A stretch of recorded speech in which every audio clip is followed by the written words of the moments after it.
இடமரம் நேயர்களுக்கு வணக்கம். நான் உங்கள் பரத் பேசிட்டு இருக்கேன். மக்கு அப்படின்னு சொல்லி ஒரு பல்கலைக்கழகத்தை உருவாக்குறதுக்காக தமிழக அரசு வந்து ரெடி ஆகிட்டு இருக்காங்க. என்ன அப்படின்னு கேட்டோம்னா, கருணாநிதி பெயர்ல வந்து ஒரு பல்கலைக்கழகம் அமையணும்னு சொல்லி சட்டமன்றத்தில ஜி.கே. மணி அவர்கள் வந்து கொஞ்ச நாளைக்கு முன்னாடி கோரிக்கை வச்சிருந்தாரு. கோரிக்கை உடனே நிறைவேத்துறோம்னு சொல்லி, இப்போ கும்பகோணத்தில இருக்கக்கூடிய கள்ளப்புலியூர் அப்படின்ற ஒரு கிராமத்தில இருக்கக்கூடிய விவசாய நிலத்தை ஆக்கிரமிப்பு பண்றதுக்காக தமிழக அரசு இறங்கியிருக்காங்க. குறிப்பா வந்து ஸ்டாலின் அரசாங்கம், ஸ்டாலின் குடும்பம் வந்து இறங்கியிருக்காங்க. இன்னைக்கு அத பத்தி பேசுறதுக்காக ஹரிஷ் அவர்கள் நம்ம கூட இணைஞ்சிருக்காங்க. பிரதர் வணக்கம். வணக்கம். அந்த செய்தி கேள்விப்பட்டீங்களா? கள்ளப்புலியூர் அப்படின்ற கிராமத்தில இப்போ மக்கள் போராட ஆரம்பிச்சிருக்காங்க. அது என்ன நீங்க எப்படி நினைக்கிறீங்க?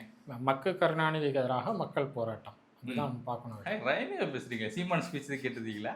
இல்ல சீமான் அவர்கள் அது வேற ஒரு டாபிக். நம்ம அது அப்புறம் போவோம். இப்போ வந்து மக்கு கருணாநிதி அப்படின்னு சொல்லி கருணாநிதிக்காக ஒரு மக்கு பல்கலை அமைக்கிறதுக்காக பேசிட்டு இருக்காங்க.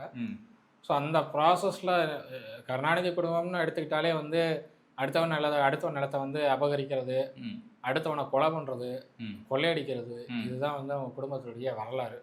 அந்த வரலாறை தன்னுடைய ஆட்சியிலையும் ஸ்டாலின் வந்து தெளிவாக பண்ணிகிட்டு இருக்காருங்கிறத பார்க்க முடியுது. விவசாயிகள் அவங்களுடைய நிலத்தை ஏன் கொடுக்கணும்? ஒரு பல்கலைக்கழகம், அதுவும் தன்னுடைய தந்தை பேரில் இவர் ஆரம்பிக்க போகிற பல்கலைக்கழகத்துக்கு ஏன் தன்னோட சொந்த நிலத்தை கொடுக்கலாமே? உங்கள் அப்பா பேரில் தானே ஆரம்பிக்கிறீங்க. அப்போ நீங்கள் உங்கள் சொந்த நிலத்தை கொடுங்க. அரசு கல்லூரியில் நீங்கள் உங்கள் அப்பா பேரை வச்சுக்கிட்டு நீங்கள் வந்து ஆட்சியில் இருக்கிறதுனால உங்கள் அப்பாவோட பேரை வச்சுக்கிட்டு நீங்கள் வந்து என்ன வேணாலும் பண்ணுவீங்க. அந்த மக்கள் பார்த்து சும்மா இருக்கணுமா? விவசாயிகளுடைய நிலத்தை நீங்கள் பறிச்சிங்கன்னா விவசாயிகள் கேள்வி எழுப்புவாங்க. அதுக்காக நீங்கள் என்ன பண்ணுவீங்க? விவசாயிகள் மேலே குண்டர் சட்டத்தில் தூக்கி போட்டு அவங்கள உள்ளே வைப்பீங்க. வைங்க. நீங்க வளர்ச்சிக்காக அரசாங்கம் முன் வரும்போது வளர்ச்சி திட்டத்தை கெடுக்கிற மாதிரி பிற்போக்குத்தனமா இவங்க வந்து செயல்படுறது எப்படி நம்ம ஏற்றுக்க முடியும்? இல்லை, வளர்ச்சிக்கான திட்டம்னா என்ன வளர்ச்சிக்கான திட்டம் இதில்? மக்களுக்காக அடுத்த தலைமுறை நல்லா படிக்கணுங்கிறதுக்காக ஒரு நல்ல பல்கலைக்கழகத்தை நாங்கள் அமைக்கணும்னு வந்திருக்கோம். இருக்கிற பல்கலைக்கழகத்தையே வந்து மேம்படுத்த முடியலையே. நாங்கள் இப்போ தான் அதை சீரழிச்சுட்டு வந்திருக்கோம். இப்போ அண்ணா பல்கலைக்கழகம் எடுத்துக்கிட்டோம்னா அது இப்போ சீரழிஞ்சு போச்சு. காரணம் திமுக அனுதாபினால. இப்போ இதை வந்து நம்ம சரிப்படுத்தணும் அப்படின்னா நாங்கள் பிராயச்சித்தமாக மக்கு அப்படின்னு சொல்லி எங்கள் அப்பா பேரில் நாங்கள் ஒரு பல்கலைக்கழகம் ஆரம்பிக்கிறோம். இதில் உங்களுக்கு என்ன பிரச்சனை? இல்லை, இப்போது பல்கலை வேந்தர் விவகாரத்தில் ஆளுநருக்கும் குடியரசுத் தலைவருக்கும் ஒரு வரம்பு நிர்ணயிச்சிருக்காங்க உச்சநீதிமன்றம். அந்த வரம்பை நீங்கள் எப்படி நிர்ணயிக்கலாம்னு உச்சநீதிமன்றத்துக்கு குடியரசுத் தலைவர் வந்து ஒரு கடிதம் எழுதியிருக்காங்க. ஒரு 14 கேள்விகள் கேட்டு இதுக்கு பதில் கொடுங்க அப்படின்னு கேட்டிருக்காங்க. அது வந்து எனக்கு தெரிஞ்சு 5 பேர் கொண்ட அரசியல் சாசனம் ஒரு அந்த இடத்துக்கு தான் வந்து இந்த விவகாரம் போகும்னு பார்க்குறேன். அப்போது அந்த வேந்தர் அப்படிங்கிற பட்டத்துக்கு அந்த இடத்துக்கு வந்து முதல்வர் இருக்க மாட்டார் அப்படிங்கிற ஒரு சூழலில் அது நகருது. அதுக்கே இப்போ பயந்துக்கிட்டு மத்திய அரசு குடியரசுத் தலைவர் வச்சு தேவையில்லாத வேலைகள் செஞ்சுட்டு இருக்காங்கன்னு கதறிட்டு இருக்கார் ஸ்டாலின். உங்களுக்கு வந்து பல்கலைக்கழகங்களை நிர்வாகம் பண்ண தெரியல, பல்கலைக்கழகங்களுக்கு வந்து போதுமான துணைவேந்தர்களை நியமிக்க முடியல உங்களால், பல்கலைக்கழக வேந்தரா மட்டும் நான் எடுத்துக்குவேன்னு சொல்லிட்டு உட்காந்துட்டு இருக்கீங்க. அப்படிப்பட்ட சூழலில் நீங்கள் வந்து புதுசாக ஒரு பல்கலைக்கழகத்தை ஆரம்பித்து அதுக்கு உங்கள் அப்பா பேரை வச்சு அதுக்காக வந்து விவசாயிகளோட நிலத்தை வந்து நீங்கள் எடுக்கிறதுல எனக்கு தெரிஞ்சு அதனால எந்த விதமான பயனும் இல்லைன்னு நான் பார்க்குறேன். இல்லைங்க, பெரியாரே சொல்லியிருக்காரு, விவசாயத்தினால இங்கே எந்த பலனும் இல்லை, விவசாயத்தினால தான் இங்கே சாதி வந்து வளருது, சாதி கட்டமைப்பு அப்படின்ற உருவாகிறது காரணமே அடிப்படையில் விவசாயம் தான். அப்போ விவசாயத்தை தூக்கி போடுறது தான் திமுகவுடைய ஒற்றை குறிக்கோள். ஏன்னா ஜாதி ஒழிப்பு அப்படின்னா ஜாதி எங்க இருக்கு பெரியார் சொல்லியிருக்காரு விவசாயத்தில். அப்போ விவசாயத்தை ஒழித்தாதான் ஜாதி வந்து ஒழியும். ஈவே ராமசாமி நாயக்கர் அவருடைய நாயக்கர் சாதி எங்கே ஒழிச்சாரு? ஏங்க இங்கே பாருங்க, நாங்கள் ஒரு மேடையில் ஏறி நாங்கள் வந்து போடுறோம், இனிமேல் நான் நாயக்கன் பயன்படுத்த மாட்டேன், ஐயாம பெரியார் அப்படின்னு சொல்லி மக்கள் கொடுத்த பட்டம் பெரியார். நான் அதனால தான் இன்ன வரைக்கும் தமிழ்நாட்டில் திராவிடம் வாழ்ந்துகிட்டு இருக்கு. இல்லை, உங்களுக்கு பெரியார் அப்படிங்கிற அந்த சொல்லே என்னை பொறுத்தவரை வந்து அந்த சொல்லுக்கு இருக்கிற மரியாதை கெடுக்கும் செயல்னு நான் பார்க்குறேன். ஏன்னா உங்களுக்கு வந்து இவர் எந்த போராட்டத்திலையும் கலந்துக்கிட்டதில்லை. இவர் ஏற்கனவே இன்னைக்கு நடந்த போராட்டங்கள்ல இவர் வந்து வந்த கடிதங்களை வச்சு இந்திய எதிர்ப்பு போராட்டம், கோயில் நுழைவு போராட்டங்கள்லாம் இவர் காங்கிரஸ் தலைவராக இருந்தப்போ அந்தந்த மாநில காங்கிரஸ் தலைவர்களுக்கு எழுதப்பட்ட கடிதத்தின் அடிப்படையில் மெட்ராஸ் மாகாண காங்கிரஸ் தலைவர் அப்படிங்கிற முறையில் இவர் கலந்துக்கிட்ட ஒரு போராட்டம் அது. அங்கே வந்து இவர் தன்னிச்சையா போய் போராட்டத்தை முன்னெடுக்கல. ஏற்கனவே நடந்துட்டு இருந்த போராட்டத்தில் 10ஓட 11 இவர் போய் நின்னாரு, அவ்வளோதான். ஆனால் தலைமை ஏற்றோம் 11 இருந்தாலும் நாங்க தான் அதில் உங்களுக்கு அங்க இருக்கிற எல்லாரையும் கைது பண்றாங்க. ஒவ்வொரு நாளும் ஒவ்வொருத்தர் தலைமை ஏற்றுட்டு இருந்தாங்க. அதுக்காக ஒவ்வொரு நாளும் ஒவ்வொருத்தர் தலைமை தாங்கிறதுக்காக தலைமையத்தை எல்லாருக்குமே பட்டம் கொடுக்க முடியுமா? இங்க பாருங்க, போராட்டத்தை முதல்ல துவக்கி அதை வந்து எழுச்சி போராட்டமா கொண்டு போன ஒருத்தருக்கு தானே பட்டம் கொடுக்கணும். சம்மந்தமில்லாத இவருக்கு ஏன் பட்டம் கொடுத்துட்டு இருக்கீங்க? ஏன்னா இவரை வச்சுக்கிட்டு தான் நாங்கள் அரசியல் பண்ணுவோம் அப்படிங்கிற இடத்துக்கு நிகழ்றீங்க. நான் மறுபடியும் கேட்குறேன், விவசாயம் அப்படின்றது இப்போ பாதிப்புக்குள்ளாகக்கூடிய ஒரு செயலா இருக்கு. எங்க பார்த்தாலும் விவசாய மக்கள் பாதிக்கப்படுறான். அவனுக்கு தண்ணி இல்ல. அவனுக்கு அடிப்படை வருமானம் இல்ல. அப்ப நாங்க என்ன பண்றோம்? நிலத்த எடுத்துட்டு அதுக்கான பணத்த குடுக்குறோம்ன்றோம். விவசாய மக்கள் நல்லா வாழட்டும். இப்போ எதுக்கு விவசாயம் பண்றீங்க? பணம் சம்பாதிக்க தான் விவசாயம் பண்றீங்க. நாங்க பணம் குடுக்குறோம். திமுக சாப்பாட்டுக்கு என்ன பண்ணுவீங்க? ஆ? சாப்பாட்டுக்கு என்ன பண்ணுவீங்க? இப்ப என்ன பண்றோம் நாங்க சாப்பாட்டுக்கு? அரிசி தானே வருது உங்களுக்கு. ஆமா. விவசாயம் இல்லைன்னா எப்படி அரிசி வரும் உங்களுக்கு? அப்படிலாம் இல்ல. நம்ம ரேஷன் கடையில வாங்குற அரிசி எல்லாமே வேற மாநிலத்துல நம்ம வந்து இம்போர்ட் பண்றதுதான்.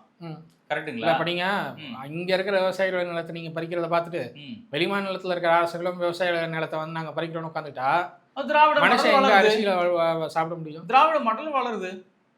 இப்ப என்ன ஃபாரின்லாம் என்ன அரிசி மட்டுமா திருண்டு வாழ்றான்? பிரெட் திங்கிறான், அது திங்கிறான், இது திங்கிறான். அந்த மாதிரி சாப்பிட்டு அதாவது என்ன பிரச்சனை? இல்ல ஃபாரின்ல அவன் யூரின் அவனே குடிக்கிற பழக்கம் கூட இருக்குங்க. ராஜாஜி அதான் பண்ணிட்டு இருந்தாரு. அது மாதிரி அவன் யூரின் அவனே குடிச்சு அவனே வாழ்ற பழக்கமும் இருக்கு. அந்த மாதிரி ஸ்டாலினால வாழ முடியுமா? நீங்க விதண்டாவாதம் பேசுறீங்க. நாங்க விவாதத்துக்காக பேசுறோம். விவசாயம் அடிப்படையில சாதிய கட்டமைப்பு தூக்கி பிடிக்குது. அது எங்க பெரியார் சொன்ன சொல்லு. அதனால விவசாயத்தை விவசாயங்கிறது அழிக்கணும்னு நினைக்கிறோம். விவசாயங்கிறது உழைக்கும் வர்க்கத்தினுடைய ஒரு தொழில். நீங்க வந்து விவசாயிகளை இல்லாம பண்ணிட்டீங்க அப்படின்னா உங்களுக்கு சோத்துக்கே வழி இல்லை. சோத்துக்கே வழி இல்லாத இடத்துல வந்து நீங்க ஆட்சி பண்ணா என்ன பண்ணலைன்னா என்ன?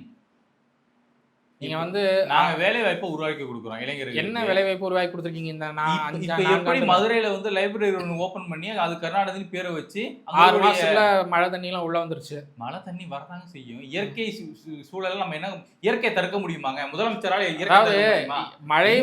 மழை பெஞ்சு ரோட்ல தண்ணி தேங்குறதுன்னா ஓகே. மழை பெஞ்சு லைப்ரரிக்குள்ள பைப்பெல்லாம் உடைஞ்சு தண்ணி வருதுன்னா கட்டமைப்பு சரியில்லைன்னு அர்த்தம். அது இயற்கைங்க. ஏங்க வல்லரசு நாடுகளே ஸ்தம்பிச்சு போய் நிக்கிறான். ஜப்பான்ல ஃப்ளட் வந்தா ஒண்ணுமே பண்ண முடியாம நிக்கிறான். அது இயற்கை. அதனாலதான் நீங்க வந்து நேத்து ஊட்டிக்கு போனாரு, நீங்க ஊட்டி வெள்ளத்துல தத்தளிச்சுட்டு இருக்கோம். என்னது? நேத்து ஊட்டிக்கு போனாரு, நீங்க ஊட்டி வெள்ளத்துல இங்க முதலமைச்சர் வந்திருக்காருன்னு சொல்லி வானமே வந்து அவருக்காக ஆனந்த கண்ணீர் வெடிக்குதுங்க. ஏண்டா வந்தன்னு கண்ணீர் அடிச்சிருக்கோம். நீங்க விதண்டாவாதத்துக்கு பேசுறீங்க. நான் இப்ப அடிப்படையில கேட்கிறேன். அந்த மக்கு பல்கலைக்கழகம் ஆரம்பிக்கிறதுல உங்களுக்கு என்ன பிரச்சனை? ஏன் இடத்த கொடுத்தா என்ன? நாங்க எப்படி அதிமுக வந்து 8 வழிச்சாலையை கொண்டு வந்து விவசாய மக்களை பாதிக்கப்படுறாங்க, அவங்கள பாதிப்புக்கு உள்ளாக்குனாங்களோ, நாங்க ஆட்சிக்கு வந்ததுக்கு அப்புறம் விரைவு சாலையா மாத்ததுக்கு அப்புறம் விவசாயிகள் ஏத்துக்கிட்டாங்களா இல்லையா? ஏன்னா திராவிட மாடல் இருக்கக்கூடிய எந்த விவசாயிகள் ஏத்துட்டாங்க? நீங்க அப்ப எந்த நியூஸுமே பாக்குறது இல்லையாங்க? ஏத்துக்கிட்ட விவசாயிகள் மேல குண்டாஸ் போட்டு அந்த நீக்கணும் போராட்டம் நடத்ததுக்கு அப்புறம் நீக்கினது தான் பார்த்தேன். விவசாயிகள் ஏத்துக்கிட்டது அந்த செய்தியும் வரலையே. ஏங்க என்ன அது குண்டாஸ் போட்டது பரந்தூர்ல. அவங்க வந்து குண்டாஸ் போட்டது 8 வழிச்சாலையை வந்து விரைவு சாலையாக மாற்றும் போதே மக்கள் ஏற்றுக்கிட்டாங்க, நிலத்தை கொடுத்துட்டாங்க. இப்பயும் அதுக்கான வேலையெல்லாம் போயிட்டு இருக்குன்னு சொல்கிறாங்க. எந்த அளவுக்கு உண்மைன்னு தெரியல. உங்களுக்கு சிப்காட் தொழிற்சாலை அமைக்கணும்னா அதுக்கு விவசாயிகள் நிலத்தை பறிப்பீங்க. 8 வழிச்சாலையை வந்து நீங்கள் விரைவு சாலையை மாற்றணும் அப்படிங்கிறதுக்காக விவசாய நிலங்களை பறிக்கிறது அது சரின்னு சொல்லுவீங்க. ஆனால் முந்தைய ஆட்சி காலத்தில் செஞ்சால் தப்புன்னு வைங்க. உங்களுக்கு வந்து பணம் சம்பாதிக்கணும்னா அதுக்கு எப்படி வேணாலும் போகலாங்கிற ஒரு இடத்துக்கு ஸ்டாலினும் அவருடைய குடும்பத்தினாலும் வந்துட்டாங்க. அப்படிங்கிறப்போ இன்றைக்கி நடக்கிற இடி ரைட்லாம் அதுக்கு தான் நடக்குதுன்னு நான் பார்க்குறேன். இடி வந்து மத்திய அரசனுடைய அழுத்தம். அவங்க வந்து எங்களை வஞ்சிக்கிறாங்க. தமிழ்நாட்டு மக்களுக்கு நிதி கொடுக்காம அவங்க அலக்களிக்கிறாங்க. அதை நாங்கள் கேட்குறோன்னே உடனே எங்கள் வீட்டில் இருக்க நிதியை பிடுங்குறாங்க. தமிழ்நாடு அரசு கேட்குற நிதியெல்லாம் ஒதுக்காம தான் இருக்காங்க. இவங்க வந்து எடப்பாடி பழனிசாமி நீங்கள் கேட்டு வாங்கி கொடுங்கங்கிறாங்க. எடப்பாடி பழனிசாமி கேட்டு வாங்கி கொடுத்தா அது எங்களுடைய அரசு வெற்றிங்கிறது. அடுத்தவன் பிள்ளைக்கு தான் பேரை சூட்டிக்கிறது தான் வந்து ஸ்டாலின் அதிகாரத்திலே இருக்காரு. அவர் சொன்னா தரவா போறாங்க. அப்புறம் ஏன் நீங்க வந்து எடப்பாடி பழனிசாமி போய் கேட்க சொல்றீங்க? ஏன்னா தொடர்ந்து மத்திய அரசு வந்து தமிழக ஆட்சியில இருக்கீங்கல்ல, நீங்க அந்த மத்திய அரசாங்கத்தோட கூட்டணி வைக்கிறீங்கன்னா நீங்க கூட்ட கலவாணி தானே அப்படிங்க நிரூபிக்கிறதுக்காக நாங்க சொல்ற சட்டம். சரி, நீங்க ஆட்சியில இருக்கீங்க, காவேரி நதிநீரை வந்து எங்களுக்கு கொடுக்கலன்னா நாங்க வந்து கூட்டணியில இருக்க மாட்டோம் அப்படின்னு காங்கிரஸ் சொல்ல வேண்டியதானே? கர்நாடகா பாஜக இருந்தாங்கல்ல, அப்ப அதிமுக சொல்லிருக்க வேண்டியதானே? சொன்னாங்களே. சொல்லலையே. சொன்னாங்க. எங்க சொல்லி சொன்னதுனாலதான் வந்து அந்த தீர்ப்பாயமே ஏற்பட்டுச்சு. காவிரி நடுவர் மன்றம் அதனாலதான் உருவாக்கப்பட்டுச்சு. இல்லைன்னா உருவாக்கப்பட்டிருக்காது. அதிமுக நாடாளுமன்றத்தை புறக்கணிச்சா நாடாளுமன்றத்தை 21 நாட்கள் வந்து ஸ்தம்பிக்க வச்சாங்க. அது மாதிரி ஒரு நாள் ஸ்தம்பிக்க வைக்க சொல்லுங்க பாப்போம். பல நாள் ஸ்தம்பிக்க வச்சிருக்கோம். அட்டன்ஸ் எடுத்து பாத்தீங்கன்னா தெரியும். எதுக்காக ஸ்தம்பிக்க வச்சீங்க? காங்கிரஸோட கத்திக்கிட்டு இருந்தீங்க சோர் சோர் சோர்னு. யார் சோர்? யார் இங்க சோறு? நீங்க தான் சோறு. அடுத்தவங்க காசை கொள்ளையடிச்சுட்டு இருக்கீங்க. நீங்க தான் சோறு. ஹெச்ஆர்சியில வந்து கோயில் பணத்தை கொள்ளையடிச்சு கார் வாங்குறது, காருக்கு டீசல் போடுறது ஆதாரம் இல்லாம குற்றச்சாட்டு. அமைச்சர் பேட்டியில சொல்றாருங்க, ஸ்ரீரங்கம் கோயிலுடைய உண்டியல் வருமானத்தை வச்சு நாங்க கார் வாங்குறதுல என்ன தப்புன்னு கேட்கிறாரு அமைச்சர். நாங்க காலேஜ் கட்ட போறோம், ஸ்கூல் கட்ட போறோம் தான் சொன்னாரு. அது கூட தான் நீங்க தான் வந்துருச்சுங்க. கடவுள் வந்து மக்களுக்கு படைச்சாரு. அந்த மக்களாகிய நாங்க என்ன பண்றோம், கடவுளுக்கு வரக்கூடிய வருமானத்துல சில தொகையை எடுத்து அடுத்த கட்ட இளைஞர்களை உருவாக்குறதுக்காக நாங்க கல்விக்கூடம் கட்டலாம் போனோம். உடனே நீங்க அதையும் தடுத்தீங்க. கோயிலுக்கு என்ன பண்ணிருக்கீங்க முதல்ல? அந்த அந்த பணத்தை வச்சு கோயிலுக்கு முதல்ல என்ன பண்ணிருக்கீங்க? நீங்க தன்னைத்தானே காப்பாத்திக்க முடியாதவர் எப்படிங்க கடவுள்? நாங்க அதானே கேட்கிறோம். நாங்க என்ன கேட்கிறோம்? தன்னைத்தானே காப்பாத்திக்க முடியாது எப்படி கடவுள்? சரி ரைட்டு. இப்ப மேட்டுக்கு வருவோம். அந்த விவசாய மக்கள் எல்லாரும் போராடிட்டு இருக்காங்க. அதுக்கு அங்க இருக்கக்கூடிய கோவை செழியன் அவர்கள்லாம் வந்து என்ன சொல்றாங்கன்னா, அந்த பல்கலைக்கழகம் வந்தா அங்க இருக்கக்கூடிய மக்களுக்கு ஒரு நல்ல பலன் இருக்கும். ஏன்னா இது வந்து ஒரு மிகப்பெரிய ஒரு கனவு கோட்டையா இருக்கு. தமிழக அரசனுடைய கனவு கோட்டையா இருக்கு. நம்மளுடைய முதலமைச்சருடைய கனவு கோட்டையா இருக்கு. கனவு கோட்டை இல்ல, களவு கோட்டைன்னு சொல்லுங்க. அது கனவு கோட்டை கிடையாது, களவு கோட்டை. அடுத்தவன் சொத்தை எப்படி அபகரிக்கலாங்கிறதுக்காக கட்டப்படக்கூடிய களவு பாருங்க. 400 ஏக்கர் விவசாய நிலம் இருக்கு. நாங்க கேட்கறது ஜஸ்ட் 60 ஏக்கர்ஸ் தான். அந்த 60 ஏக்கர் எதுக்குன்னா மக்களுக்காக தான். நீங்க 60 ஏக்கர் கொடுக்கல, அதுக்கான ஊதிய தொகையை கொடுக்குறோன்றோம். இல்ல இன்னைக்கு 60 ஏக்கர் கேட்பாங்க. நாளைக்கு பக்கத்துல இருக்கிற சொத்தெல்லாம் வளைச்சு போடுவாங்க. நாளான்னைக்கு அந்த ஊரே எங்களுக்கு தான் சொந்தம்னு சொல்லுவாங்க. அடுத்த நாள் எங்க பாட்டன் கருணாநிதி தான் வந்து அந்த சொத்துக்கே உரிமையாளர் அப்படின்வானுங்க. இதெல்லாம் திமுகவில் வரலாறா நடந்துட்டு இருக்கிறது தான். உங்களுக்கு இப்ப பல்கலைக்கழகம் வேணுமா வேணாமா? மக்கு பல்கலைக்கழகம் வேணுமா? இல்ல அந்த பல்கலைக்கழகத்தால யாருக்கு லாபம்? மக்களுக்கு தாங்க, மாணவர்களுக்கு தாங்க. என்ன லாபம் மக்களுக்கு? ஏங்க நம்ம இங்க இருந்து நம்ம வேற நாட்டுல இருக்கக்கூடிய யூனிவர்சிட்டிக்கு போறோம், வேற மாநிலத்துல இருக்கக்கூடிய யூனிவர்சிட்டிக்கு போறோம். அதுக்கு நம்ம மாநிலத்துல இன்னும் யூனிவர்சிட்டி அதிகரிச்சதுன்னா வெளிநாட்டுல இருந்தோ இல்ல வெளி மாநிலத்தோ ஆட்கள் வருவாங்க. அப்ப நம்ம தமிழ்நாடு வந்து தலை நிமிர்ந்து நிற்கும். இப்ப இந்த 4 வருஷத்துல இருக்கும்போது 4 வருஷத்துல நிக்கும்ல. அதாவது எடப்பாடி பழனிசாமி அவர்கள் வந்து 4.5 வருஷத்துல 11 மருத்துவக் கல்லூரி கொண்டு வந்தாரு. ஜஸ்ட் 11 அவ்வளவுதான். கல்லூரி தான் கொண்டு வந்தாரு. நாங்க பல்கலைக்கழகம் தான் ஓபன் பண்றோம். இந்த 4 வருஷத்துல ஒரு மருத்துவக் கல்லூரி கூட நீங்க ஓபன் பண்ணல. இதை கொண்டு வரது கூட நீங்க பர்மிஷன் கூட வாங்கல மத்திய அரசு கிட்ட இருந்து. அப்படிப்பட்ட ஒரு ஆட்சியை நடத்திக்கிட்டு நாங்க பல்கலைக்கழகம் திறக்கிறோம். இருக்கிற பல்கலைக்கழகத்தையும் நடத்த முடியல. பல்கலைக்கழக பேராசிரியர்களுக்கு ஊதியத்தை முறையா கொடுக்க முடியல. ஊதியம் கொடுக்க முடியாம எல்லா பேராசிரியர்களும் போராட்டத்தில் இறங்கிட்டு இருக்காங்க. காரணம் என்னன்னா, எடப்பாடி பழனிசாமி அவர்கள் தற்பெருமைக்காக 11 மருத்துவக் கல்லூரி கொண்டு வந்து வச்சுக்கிட்டு அதை வேலைக்கு ஆட்களை போட்டு இப்ப கஜானா காலி பண்ணிட்டு போயிட்டாரு. நாங்க அதை ஃபுல்ஃபில் பண்றதுக்குள்ளே இங்க எங்களுக்கு மாரடிச்சு போகுது. கூடுதலா டாஸ்மாக் வருமானம் எங்க தான் போகுது? 600 கோடி ரூபா வருமானம், 1500 கோடி ரூபா வருமானம் சொல்றீங்க டாஸ்மாக்ல. அந்த டாஸ்மாக் வருமானம் எங்க போகுது? மக்களுக்காக தான் செலவு பண்றோம். என்ன செலவு? வரி கட்டுறோம்ல மத்திய அரசு. மக்களுக்கு நீங்க செலவு பண்ணா மத்திய அரசு தமிழக அரசு வரியை பிடிங்கறாங்க. நீங்க மக்களுக்கு வரி பணத்தை கொடுக்க மாட்டாங்க. நீங்க மக்களுக்கு அந்த தொகையை செலவு பண்ணீங்கன்னா உங்களுக்கு பட்ஜெட்ல வந்து டெபிசிட்டே கிடைச்சிருக்காது. உங்களுக்கு டெபிசிட்டே வந்திருக்காது. லாபம் வந்திருக்கும், நஷ்டம் வந்திருக்காது. லாபமே காட்ட மாட்டேங்கிறீங்களே. நாங்க அந்த அவ்வளவு லட்சம் கோடி ரூபா கடன் வாங்கியிருக்கோம், இவ்வளவு லட்சம் கோடி ரூபா கடன் வாங்கியிருக்கோம் சொல்றீங்க. டாஸ்மாக் நிறுவனத்தின் மூலமா வந்த லாபம் எதுக்கு செலவிடப்படுது? அந்த பணம் எங்க போகுது? யாருடைய பாக்கெட்டுக்கு போகுது? யாருடைய குடும்ப கஜானா போகுது? எந்த பேங்க் அக்கௌண்ட்டுக்கு போகுது? இதை முதல்ல வெளிப்படையா சொல்லுங்களேன். மாட்டாங்க. ஏன்னா சொல்லிட்டா இல்ல, ஏன்னா சொல்லிட்டா மாப்பிள்ளை சார் மாட்டிக்குவாரு, நம்ம துணை முதலமைச்சர் மாட்டிக்குவாரு. இவங்க மாட்டிக்கிட்டா முதலமைச்சர் தானா மாட்டிக்குவார். போதை பழக்கத்துக்கு போகாதீங்க, அடிமையாகாதீங்கன்னு சொன்னதே அப்பா தான். ஐயோ, அப்படி இருக்கும்போது அந்த அப்பாவே இப்படி திருட்டுத்தனம் பண்ணுவார்னா இது என்னது? போதை பழக்கத்தை ஊக்குவிச்சு இஸ்லாம் சமூகத்தை சேர்ந்தவர்களெல்லாம் அந்த போதை பழக்கத்துக்கு அடிமையாக்கிட்டு வர்றது இவர் தான். என்ன இஸ்லாமியர்களை வந்து தவறா வழி நடத்தி பேசுறீங்க? இஸ்லாமியர்களை தவறா வழி நடத்தி அந்த போதை கலாச்சாரத்துக்கு வந்து அவங்களை அடிமையாக்கி போதைப் பொருட்களை கடத்த வச்சு அவங்கள மாட்டி விட்டு இன்னைக்கு அவங்க யாரோ நாங்க யாரோ எங்களுக்கு அவங்களுக்கு தொடர்பு இல்லைன்னு சொல்லிட்டு இருக்காரு. பச்சை குழந்தை அவருக்கு விரல கொடுத்தாலும் சப்ப தெரியாது பாருங்க. ஜாஃபர் சாதிக் யாருடைய பினாமின்னு எல்லாருக்கும் தெரியும். சொல்லுங்க, ஆதாரம் கொடுங்க. ஆதாரமே கொடுக்காம ஏன் பேசுறீங்க? யாரோட பினாமி? இடி சொல்லியிருக்கா? ஆதாரம் இருக்கா? இல்லையே. விசாரிச்சிருக்காங்க, விசாரிச்சு ஆதாரம் இல்லையே, ஒவ்வொன்னா நெருங்கிட்டு வராங்க. நீதிமன்றம் கன்ஃபார்ம் பண்ணட்டும். இப்போ ஒருத்தர் ரைட் நடத்திட்டு இருக்காங்கல்ல. ஆமா, அவரு நம்ம மூகாமுத்துவோடைய பேத்தியை திருமணம் செஞ்சிருக்கிறவர் ஆகாஷ் அவர் தானே? ஆமா, சரி. அவர் யாருடைய பினாமி?